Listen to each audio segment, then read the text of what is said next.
Қарт пен тапқыр жігіт. Бір қарт адам болыпты, өзі қалың болыпты. Бір күні шаһарға барып, үйіне қайтып келе жатса, оны бір жас жігіт қуып жетеді. Ол келе жатып жөн сұрасады да, барар жолы бір болғаннан кейін, ата жолды қысқартайық дейді. Қарт, жол қалай қысқарады дейді. Жігіт, жолдың қысқаруы оңай, екеуміз бірімізді біріміз кезек-кезек арқаласақ болғаны дейді. Шал ішінен, япырмау, мынау бір кесапатты адам болмаса егеді, сөзінің түрі жаман екен. Атым-атыммен мені бұл қалай арқалайды? Мен қалай арқаламақшымын деп ойлап, жауап қайырмай, бетіне ажырайып қарап қояды. Мұнан кейін жігіт те үндемей келе жатады да, орылмаған, бірақ пісіп тұрған егінді көріп, ата, мына егін сіздің елдікі ме дейді. Қарт, иә, біздің елдікі дейді. Жігіт, есін білесіз бе дейді. Қарт, білемін дейді. Олай болғанда, бұл өзі желініп қойған егін бе? Жоқ, желінбеген егін бе дейді. Қарт тағы да бетіне ажырайып қарап қояды да, япырмай, мынаның бір сөзінен бір сөзі сорақы болды-ау. Орылмай тұрған егінді көре тұра, бұл не айтқаны деп ойлайды. Онан өтіп, жолшыбай бір елге кездеседі. Бұл елдің адамдары бір өлген кісіні көтеріп, қабірге қойғалы апара жатыр екен. Жігіт, ата, мына кісіні білесіз бе деп сұрайды. Қарт, білемін дейді. Жігіт, ата, мына кісі өлген ба, өлмеген ба деп сұрайды. Қарт шыдай алмай, өлмесе жерлеуге апармайды ғой, деп жігіттің бетін қайырып тастайды. Жігіт үндемейді. Көтеріп келе жатқан өліктің қабірі жолда екен. Бұлар көп қабіршілерге келеді де, солармен бірге өлікті қойысады. Бұлай шыққаннан кейін, ата, әлгі кісі өлмеген екен дейді. Я, Құдай, мынаның кесапатынан құтқара көр. Көрге көміп тастаған адам өлмей ме екен? Бұл не деген ақымақ дейді қарт ішінен. Күн кеш болады, екеуі қарттың үйіне келеді. Қарт оны ұнатпаса да, күні бойы жолдас боп бірге келген соң қондырмасқа болмайды.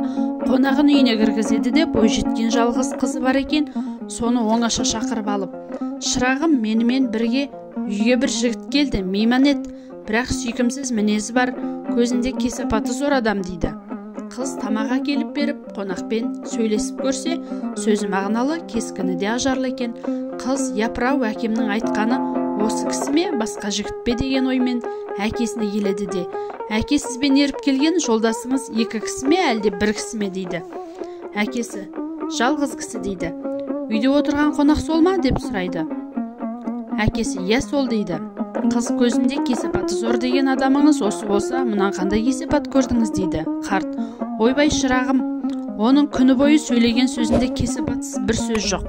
Әуелі ол жолды қысқартайық деді.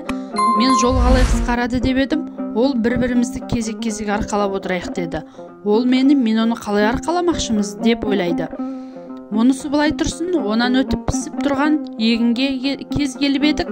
Ата, мына егінді желініп қойған ба, желінбеген бе деп сұрады. Орылмай тұрған егінді кім жеп қояды, дедім мен. Бұл мұнымен тұрсын, бір кісі өліп, оны табытқа салып қойғалы бара жатыр екен. Соны көре сала, ата, мына кісі өлген адам ба, өлмеген адам ба дейді. Онан шығып келе жатыр едік. Ата, жаңағы кісі өлмеген екен деді. Міне, мен оның осындай 4 кесапатты сөзін естідім дейді. Сонда қыз тұрып, әке, бұл сөздер кесапатты сөздер емес, зор мағыналы сөздер. Сіз оның айтқан сөзіне түсінбеген екенсіз. Оның бірінші кезек арқаласып отырайық дегені, кезекпе-кезек әңгіме айтып отырайық, жол қысқарсын деген еді. Екінші, мына егін желінген бе, желінбеген бе дегені, байдікі ме, кедейдікі ме дегені. Байдікі болса, өз көлігімен кісі жалдап, жыртып, өз тұқымын себеді, өнімін ертең өз алады. Ал бұл желінбеген болып саналады. Кедейдік болса, ол сорлы тұқымды несиеге сатып алады, жерді көлік жалдап жыртады, түскен өнімді борышынан аспайды. Сондықтан ол шикідей жеп қойғанмен бір есеп болады. Үшінші, өлген адам ба, өлмеген адам ба деп сұрағаны, баласы бар ма дегені. Ол өлген адамды қабірге салғанда, оның балалары қабірдің басында барлығы бүлініп жылап тұрған шығар, оны өлмеген адам екен дегені сол болу керек. Артында қалған баласы бар адамның аты жойылмайды, сондықтан ол өлмейді деген сөз екен. Сіз ол жұмбағымен шеше алмаған екенсіз деген соң, қарт өзінің қате ойлағанын сезеді де, жігіттің қолын алып, мен сенің айтқан сөздеріңе түсіне алмай, ішімнен саған қатты ренжіп едім. Олай емес, сен ақылды жігіт екенсің. Мына менің қызыммен екеуіңнің ақылың тең, екеуің бірге өмір сүріңдер деп қызын соған беріпті.